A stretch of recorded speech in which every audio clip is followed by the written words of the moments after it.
Vous écoutez une édition prolongée, spéciale de l'Heure du Monde, consacrée aux suites de l'attentat terroriste survenu hier soir au Centre culturel islamique de Québec. À Sherbrooke, je joins maintenant David Morin. David Morin est co-directeur de l'Observatoire sur la radicalisation et l'extrémisme violent. Il enseigne également en sciences politiques à l'Université de Sherbrooke. Il nous accompagnera tout au long de cette édition spéciale de l'Heure du Monde. Bonsoir, Monsieur Morin. Bonsoir, Monsieur Bernatchez. Alors, nous savons qui sont les victimes. Nous savons maintenant qui est le tueur. Qu'est-ce que ça vous dit de cette tragédie survenue hier? Jusqu'où pouvez-vous aller pour qualifier ce qui s'est passé hier soir à Québec? Écoutez, on a donc vu que les pouvoirs publics ont un peu attendu avant de qualifier l'acte de terroriste. Ça s'explique assez simplement. On veut d'abord s'assurer qu'il y avait bien des motivations politiques derrière le geste, et puis ensuite probablement que l'individu n'avait pas agi sur une crise de démence, comme on a pu le voir par exemple dans quelques cas en France ou en Allemagne, où finalement les chefs d'accusation de terrorisme sont tombés.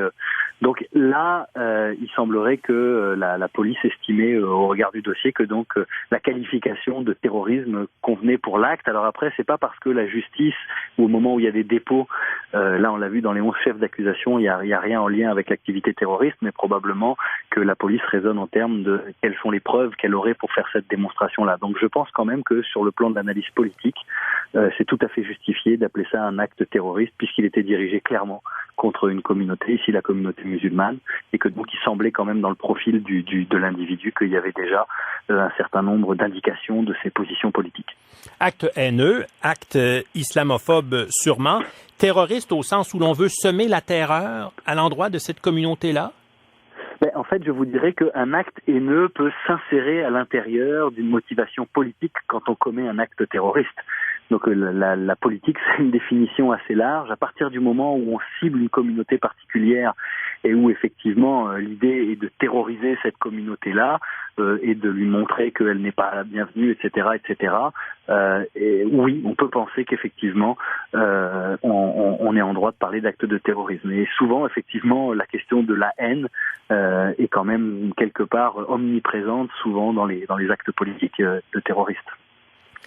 Et ce que l'on s'aperçoit, c'est que l'acte terroriste est commis par un jeune Québécois de Québec, 27 ans, un jeune homme blanc, à l'endroit d'une communauté musulmane. Ce sont des personnes musulmanes qui ont été victimes ici d'un acte de terrorisme. Oui, absolument. Alors là, après, on regarde toujours la manière dont les individus fonctionnent. Est-ce que c'était un groupe? Est-ce que c'est un individu plus isolé? Là, il semblerait qu'on soit sur la seconde hypothèse. Encore qu'il va falloir voir comment l'individu s'est procuré les armes. Quel était le degré de préméditation? Est-ce que les gens qui lui ont vendu des armes avaient une idée de ce qu'il allait faire? Donc là, il y a toutes sortes, si vous voulez, d'éléments que l'enquête déterminera pour savoir si effectivement l'individu était si isolé que ça. On est quand même nombreux à rappeler souvent que l'expression loup solitaire est un peu galvaudée dans ce sens que il y a quand même généralement des contacts entre l'individu et puis son environnement social, soit avec des gens réellement, soit minimalement par les réseaux sociaux. Donc ça, c'est un élément. Et là, oui, clairement, comme vous le signaliez, c'est ciblé contre la communauté musulmane. Alors ça s'inscrit, c'est sûr, et puis j'imagine que vous allez aborder la question plus tard, dans un environnement où on a quand même au Québec, depuis un certain nombre d'années, une augmentation des crimes haineux. À l'endroit, évidemment, de la communauté musulmane, mais pas seulement elle, à l'endroit aussi des juifs, à l'endroit des gays et lesbiens, à l'endroit des Premières Nations. Donc on a une montée, on le sent quand même, de crimes haineux, mais qui ne sont jamais allés, évidemment, jusque à la terrible tragédie d'hier. Mais dans la mesure, et en sol canadien, j'entends dans la mesure où ce sont des membres de la communauté musulmane, des Québécois, des Canadiens, membres de cette communauté musulmane, donc de confession musulmane, et des Québécois, des Canadiens à la base, bien sûr, on le souligne, on le répète, membres de cette communauté qui sont visés. Est-ce que ça ne vient pas déboulonner un certain discours dominant qui laisse entendre qu'en Occident, le terrorisme viendra de personnes, d'islamistes radicalisés? Oui, tout à fait. En fait, il vient déboulonner deux mythes importants. Le premier mythe important, c'est celui que ceux qui causent les attentats sont plutôt des djihadistes violents. Quand on regarde les statistiques, alors dans les 10 dernières années, c'est assez vrai, dans une certaine mesure en Europe, dans une moindre mesure ici, mais par exemple, si vous prenez la cartographie des attaques terroristes aux États-Unis au cours des 10 dernières années, qu'on exclut le 11 septembre, qui est une aberration statistique évidemment compte tenu du nombre de morts, vous vous apercevez que au nombre de victimes, eh bien les attaques djihadistes sont peut-être à hauteur de 35-40% des victimes. Le reste, c'est l'extrême droite américaine, ce sont aussi des gens anti-système, etc., etc. Donc le premier mythe que ça déboulonne, et vous avez tout à fait raison de le souligner, c'est le fait que le terrorisme n'est absolument pas seulement de nature djihadiste. Et l'extrême droite, comme l'extrême gauche en son temps, même si c'est un peu moins le cas aujourd'hui, ont commis au moins autant, en fait, sinon plus d'attentats dans l'histoire du dernier siècle écoulé. Le deuxième mythe, à mon avis fondamental qu'il vient déconstruire aussi, c'est celui que dans les pays occidentaux, les djihadistes, par exemple, là on ne parle pas de djihadistes, mais ciblent surtout les musulmans. Et là, il faut rappeler une statistique importante, et ça c'est les faits quand on les présente, donc le fait que 80% des victimes du terrorisme le sont dans 5 pays, et que ces 5 pays-là sont des pays musulmans, donc l'Irak, la Syrie, l'Afghanistan, le Pakistan, et le 5e, c'est un petit peu différent, c'est le Nigeria.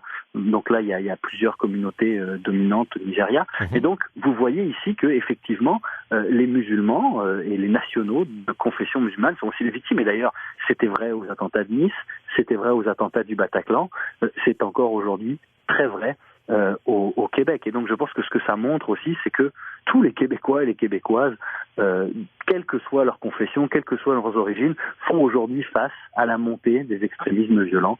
Aujourd'hui, il semble que dans le cas de l'individu dont on parle, ce soit plutôt une idéologie de droite qui les conduit à commettre ces actes-là.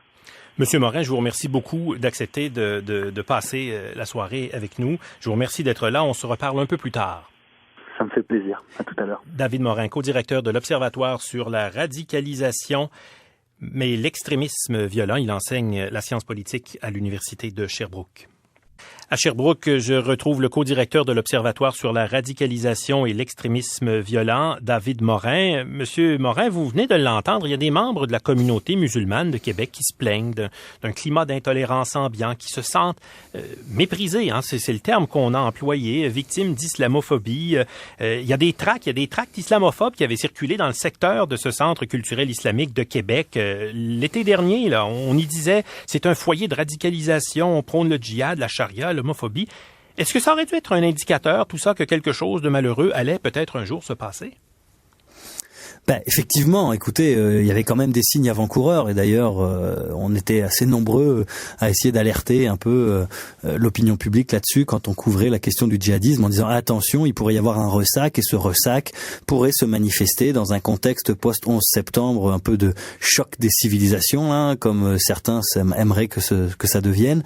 Le ressac pourrait se traduire effectivement par une montée de la droite dure, anti-immigrants, islamophobe, etc. Donc je vous dirais oui, ici aussi d'ailleurs, il n'y a pas qu'à Québec, à Sherbrooke, on a vu quand même un certain nombre d'actes. Alors c'est sûr qu'il faut bien comprendre que évidemment rien n'indiquait que ça pourrait tourner de la sorte avec vraiment des attaques terroristes, ce qui a été le cas. Mais oui, comme je vous le disais tout à l'heure, on a aussi des statistiques et puis c'est bien hein, dans ce monde post-factuel de rappeler de temps en temps aux statistiques que effectivement il y avait une montée des crimes haineux au Québec. Si vous prenez l'Europe, si vous prenez l'Occident en général, les États-Unis, comme je le disais tout à l'heure, aux États-Unis, quand vous regardez les statistiques froidement, vous vous apercevez que l'extrême droite a tué bien plus de monde que le djihadisme violent, et que si l'on fait abstraction du 11 septembre, comme je vous le disais tout à l'heure, qui est une aberration statistique, il n'en reste pas moins que même depuis 2002, il y a un certain nombre d'attaques de la part de l'extrême droite. Donc probablement que là, aujourd'hui, effectivement, les pouvoirs publics vont prendre en considération le fait que l'extrémisme de droite peut aussi être mortifère. Et je me rappelle à une émission sur une autre chaîne où j'avais donné quelques statistiques en disant notamment que par exemple la Sûreté du Québec, son module extrémisme violent avait ouvert plus que la moitié de ses dossiers en extrémisme de droite. À l'époque, certains disaient oui, mais c'est beaucoup moins dangereux, ça n'a rien à voir avec le djihadisme violent. Écoutez, aujourd'hui on a la preuve que c'est pas exactement le cas. Et c'est là où je me tourne vers votre collègue Stéphane Berthommet, co-directeur de l'Observatoire sur la radicalisation, qui est analyste en affaires terroristes. Il est à mes côtés. Il y a une réponse policière à donner à ça, justement, comme le dit M. Morin. Oui, mais la réponse policière, c'est la réponse de la dernière chance. La réponse policière, c'est quand ce que David Morin vient de dire qui a échoué, c'est-à-dire quand on n'a pas anticipé l'existence de ce que moi j'appelle une sorte de bruit de fond. Vous savez, c'est un bruit qui monte comme ça. Ouais. On l'entend à un moment donné, on l'oublie, on l'entend, on l'oublie, on l'entend. Et si on y est très attentif, on voit qu'il est là. Et ce que David expliquait, ces gestes, ces statistiques qui sont là, elles existent, c'est un fait. David ne dit pas que quand il a évoqué, et Stéphane Lemant-Langlois, qui est aussi à l'Observatoire, l'a fait, quand ils ont évoqué, justement, Stéphane est un spécialiste des mouvements d'extrême droite, quand ils ont évoqué l'existence de ce phénomène qui montait, ils se sont fait dire publiquement qu'ils racontaient un peu n'importe quoi et que la vraie menace, c'était le djihadisme. Donc, il y a un refus d'entendre ce bruit. Et ce bruit, ce qui déclenche, c'est la fureur de certains. Ce qu'il vient chercher, c'est la haine, c'est l'appel à la violence chez certains, pas chez tous. Et on pouvait pas s'attendre à ce que ce soit hier dans ces circonstances, mais on pouvait s'attendre à ce que ces différents actes de violence, et la personne qui est parlé avant, moi, ce qu'elle a dit, ça m'a frappé. Il parle de voiles qui ont été arrachés dans la rue, de gestes comme ça. Tout ça, c'est une montée lente, mais crescendo, vers des gestes qui, à la fin, finissent par être extrêmement violents. Le ministre canadien de la Sécurité publique, Ralph Goodale, disait cet après-midi, on a là le profil d'un loup solitaire, hein, ce tueur qu'on a parmi les plus difficiles à identifier. Il appelait la communauté à la plus grande vigilance pour tenter d'identifier tous ces... Je vous vois faire la moue. Je vous pose la question parce que, d'une part, est-ce que vous pensez également, vous, qu'on puisse avoir affaire à ces loups solitaires difficiles à identifier, et est-ce que vous craignez un effet de contagion vers d'autres personnes comme ça qui agiraient de la sorte? C'est le terme loup solitaire qui m'horripile. Oui. Parce que c'est un terme qui a un petit volet marketing qui m'horripile dans la situation. La réalité elle est il y a vraie. Peut-être un problème de traduction quand on emploie mais que ce soit le cas ou pas, le cas ou pas, c'est pas grave. Mais là où il y a un point qui est juste, et je vais revenir avec la veste de policier que vous aimeriez que je porte dans cette émission ce soir.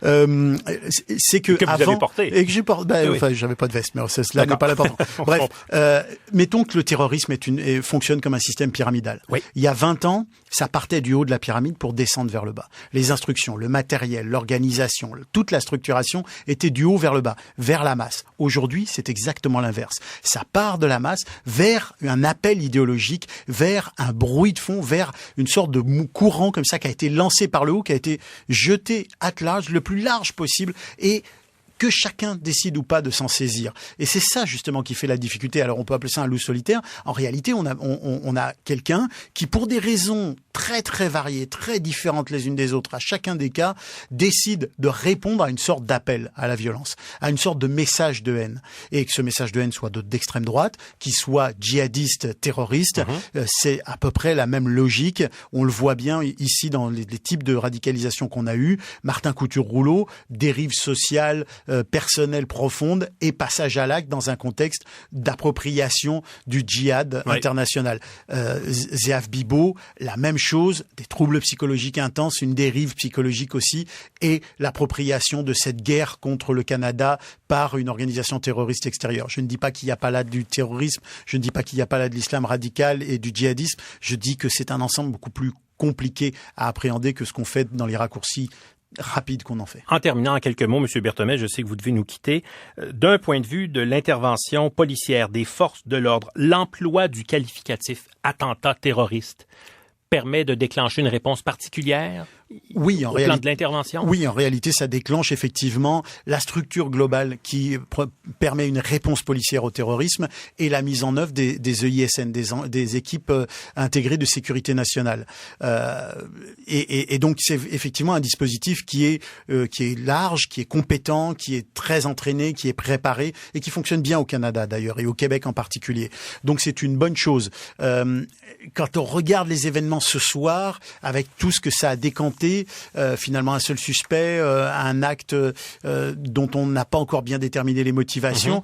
Les accusations, vous avez vu, ont été portées. Évidemment, il n'y a pas d'accusation de terrorisme en tant que tel. Le terrorisme est le contexte des accusations, et il peut y avoir des préparations à des actes de terrorisme qui viendront après. Mais en l'occurrence, ce sont des accusations de meurtre qui ont principalement été portées. Donc, on voit bien que là, on a une enquête qui est déjà bouclée quasiment sur la façon dont, sur le mode opératoire et sur les actes. Après, on verra si on contextualise ou pas dans un acte de terrorisme, parce que ça demande quand même, et c'est pas c'est pas faire insulte aux gens qui en ont été victimes que de se questionner sur est-ce que c'est un acte de terrorisme ou un crime haineux. D'ailleurs, le meurtre, au regard du code criminel, est l'accusation la plus grave. Donc, il emportera la peine la plus lourde. Donc, ça ne changera rien aux conséquences. C'est vrai que d'un point de vue sémantique, c'est vrai que d'un point de vue des attentes des gens, de l'opinion publique, ça représente un enjeu. Cet enjeu, il a été jeté sur la place publique par les politiques qui ont parlé, du terrorisme. Est-ce que ça a été fait, et là je m'interroge, en collaboration d'un commun accord avec les corps policiers ou pas? Ça reste à déterminer. Merci beaucoup, M. Merci Berthomé. À vous. Stéphane Berthomé est analyste en affaires terroristes, en affaires de sécurité et co-directeur de l'Observatoire sur la radicalisation et l'extrémisme violent. Je retrouve à Sherbrooke David Morin, co-directeur de l'Observatoire sur la radicalisation et l'extrémisme violent. Vous avez entendu votre collègue Stéphane Berthomé. Vous venez d'entendre Claude Claude Bernatchez et Claude Brunet, les deux Claude, bref, à Québec. Est-ce qu'on se sentait fautivement, à tort? Est-ce qu'à tort, on se sentait protégé au Québec contre ce genre d'actes haineux, compte tenu également de ce qu'on se disait plus tôt, vous et moi, M. Morin? Ouais, il y a toujours un paradoxe. Vous avez vu que si on a regardé hier un certain nombre d'entrevues, les gens hésitaient à placarder le terme terrorisme, comme si le terrorisme était finalement réservé au djihadisme violent. Donc, ça serait un terrorisme qui viendrait de l'extérieur. Et on a toujours beaucoup plus de mal, quand on est chez nous, à considérer que la violence politique peut être du terrorisme. Donc, c'est sûr que je pense que on a probablement pensé, une partie des pouvoirs publics, que en dépit effectivement du bruit de fond, du discours ambiant, de la détérioration des relations sociales et peut-être de l'émergence effectivement d'un discours plus radical à l'endroit des immigrants, à l'endroit des musulmans, etc. Effectivement, ça se transformerait pas en actes et en actions violentes. Et bien malheureusement, c'est arrivé. Ouais. Et ce serait une erreur de dire, là, c'est à Québec que ça se passe et pas ailleurs, parce que c'est un discours que l'on entend un peu partout dans le monde maintenant, en Europe, aux États-Unis. C'est délicat de faire ce type de lien, mais est-ce possible? Est-ce possible? La suite des choses nous le dira, M. Morin, mais bon, l'attentat est survenu dimanche soir. Un nouveau président est entré en poste aux États-Unis, avec un discours très ferme. La politique frontalière mise en place, et en particulier les mesures annoncées vendredi en fin de journée, peuvent être comprises par un esprit mal intentionné, comme étant, voici celui qu'on présente comme le chef du monde libre, montre du doigt des communautés en particulier, là, comme étant celles dont on doit se méfier, celles de qui vient le danger.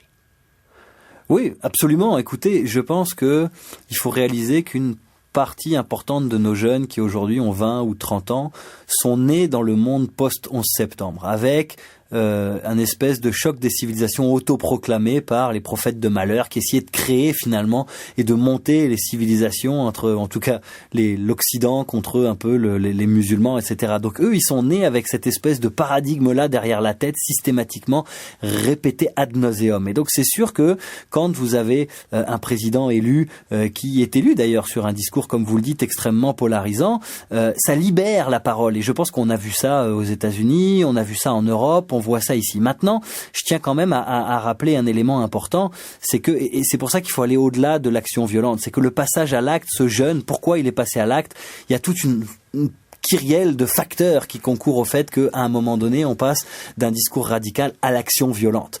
Alors, il faut pas effectivement se tromper dans l'analyse. Maintenant, pour ce qui est évidemment de ce tapissage idéologique répandu de plus en plus, et là oui, il y a très certainement un certain nombre de choses à faire. Moi, ce qui m'inquiète le plus à l'heure actuelle, si vous voulez, et puis vous en parliez, c'est l'espèce de triangulation entre la sécurité ou l'insécurité, l'immigration, la religion, et où finalement on amalgame un petit peu tout ça, et c'est pour ça que oui, il y a certainement des débats qui sont justifiés au Québec, et le Claude prédécesseur le disait bien, il y a certainement des débats qui sont justifiés au Québec, mais la question est de savoir dans quel contexte on va les mener, à quel moment, avec quel type d'intensité, parce que effectivement il y a beaucoup de dérapages qui sont possibles, notamment chez les gens qui ont moins d'informations disponibles pour essayer d'avoir des jugements qui sont éclairés. Et donc là, oui, effectivement, il y a lieu de s'inquiéter un peu quand même. Voilà, discuter des seuils d'immigration, discuter des vérifications qui peuvent être faites à l'accueil,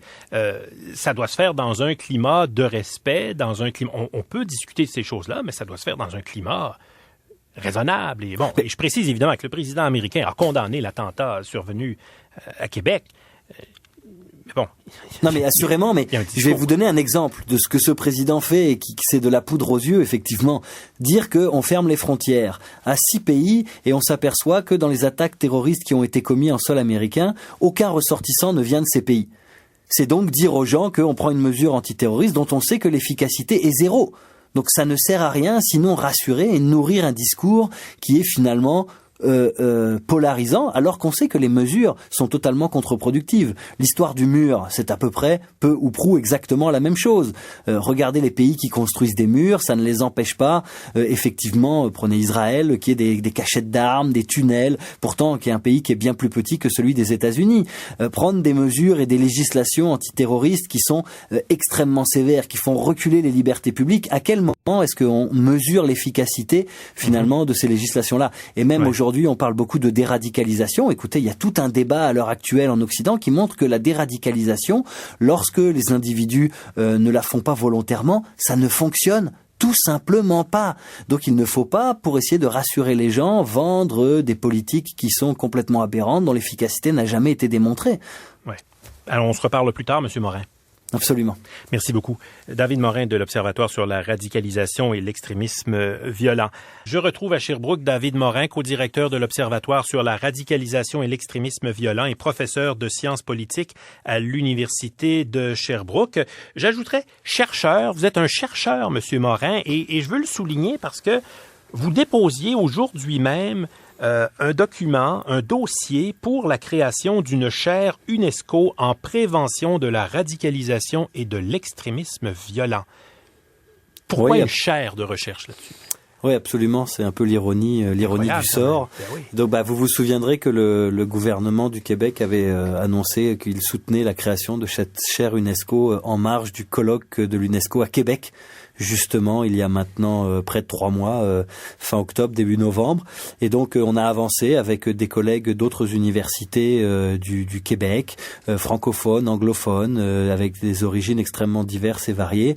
On a décidé donc de mettre sur pied une chaire dont l'objectif est à la fois de faire de la recherche-action, mais de soutenir des projets en matière de prévention de la radicalisation. Et écoutez, l'idée de départ est de dire qu'aujourd'hui, les pouvoirs publics et les chercheurs s'entendent unanimement pour dire que la solution sécuritaire a atteint ses limites et que donc il faut maintenant investir dans la prévention en matière d'éducation, dans les services sociaux, pour finalement ouvrir des espaces de dialogue avec notamment la jeunesse, mais pas seulement, entre la jeunesse aussi et les autres générations, et combattre les discours haineux. Ça, c'est un des premiers éléments. Et le deuxième élément, qui me semble encore plus important aujourd'hui, c'est de dire on est en train de mettre aussi pas mal d'argent à droite et à gauche, et il faut évaluer quelles sont les meilleures pratiques en matière de prévention. Qui fait quoi? Comment est-ce qu'on le fait? Comment est-ce qu'on mesure l'efficacité?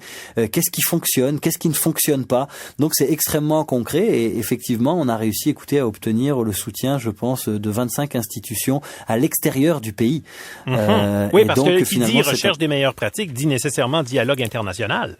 Oui, absolument, tout à fait. Et on est à ce niveau-là, à peu près, en fait, tous les continents sont représentés avec des gens qui travaillent sur les mêmes choses. Beaucoup d'organisations non gouvernementales qui donc travaillent auprès de la société civile. Et je pense que c'est fondamental de comprendre que pour contrer l'extrémisme violent, il faut investir maintenant pour éviter que la situation ne se dégrade. C'est effectivement, le risque est modéré au Québec. Effectivement, le Québec n'a pas l'histoire d'autres pays européens. Mais néanmoins, très clairement, aujourd'hui, on sent une montée des extrémismes violents et pas seulement du reste de l'extrême droite. Le djihadisme violent a frappé aussi le Québec.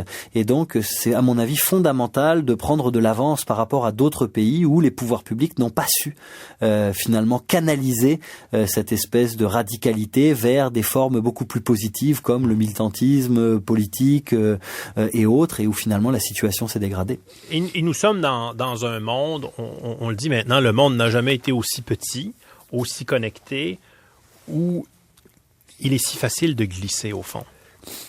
Absolument. Et je pense qu'un des éléments important, c'est de renforcer l'esprit critique, parce que on s'aperçoit que finalement les discours extrémistes surfent sur des idées préconçues toutes faites que les gens ont envie de comprendre, mais qui ne reposent rarement sur des faits.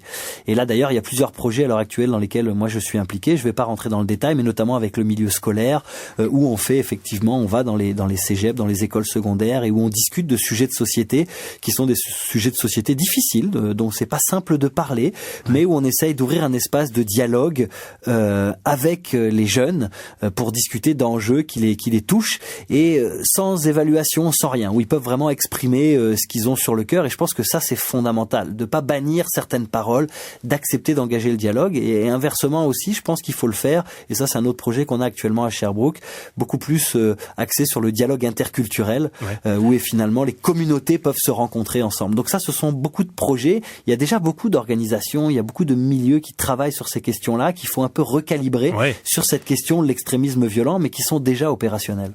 On aura l'occasion de s'en reparler, je l'espère, des travaux de cette chaire de recherche UNESCO en prévention de la radicalisation et de l'extrémisme violent. On se reparlera plus tard de l'enquête en cours. J'aimerais avoir vos observations là-dessus. Monsieur Morin, merci beaucoup et à plus tard. Parfait, à plus tard. Et je retrouve pour une dernière fois David Morin, co-directeur de l'Observatoire sur la radicalisation et l'extrémisme violent, pour parler de cette enquête policière qui a été enclenchée dès hier soir et qui a donné lieu au dépôt d'accusations, 11 chefs d'accusation, 6 pour meurtre au premier degré, 5 accusations pour tentative de meurtre. Votre collègue Stéphane Berthomé nous le disait, Monsieur Morin, que bon là les enquêteurs espèrent pouvoir déposer des accusations en lien avec les articles du Code criminel sur le terrorisme et la sécurité nationale. Mais ce qu'on apprenait également pendant le point de presse qui a été présenté par les autorités policières en fin d'après-midi, c'est que il y a de la cybersurveillance qui est faite par les policiers en ce moment.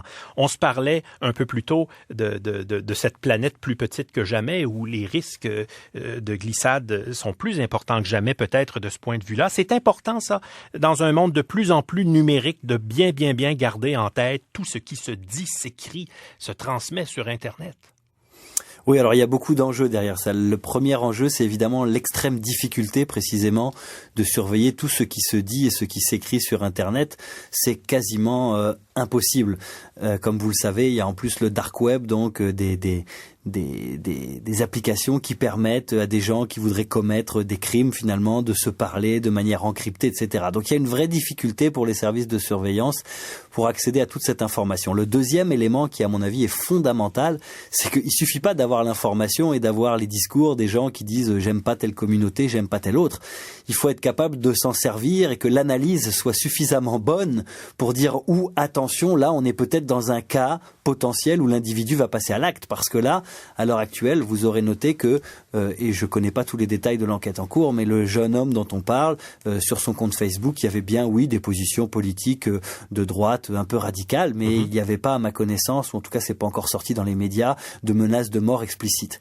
Et finalement, le troisième volet de ça qui me semble super important aussi de souligner. Excusez-moi, j'ai sifflé. Non, ça va. C'est évidemment faire attention à ce que ces enquêtes-là et cette surveillance du cyberespace respectent aussi les libertés individuelles, les libertés civiles, et que cette intrusion-là, à un moment donné, elle risque aussi de nous faire un peu régresser. Pourquoi ? Parce que ces données-là, elles sont stockées.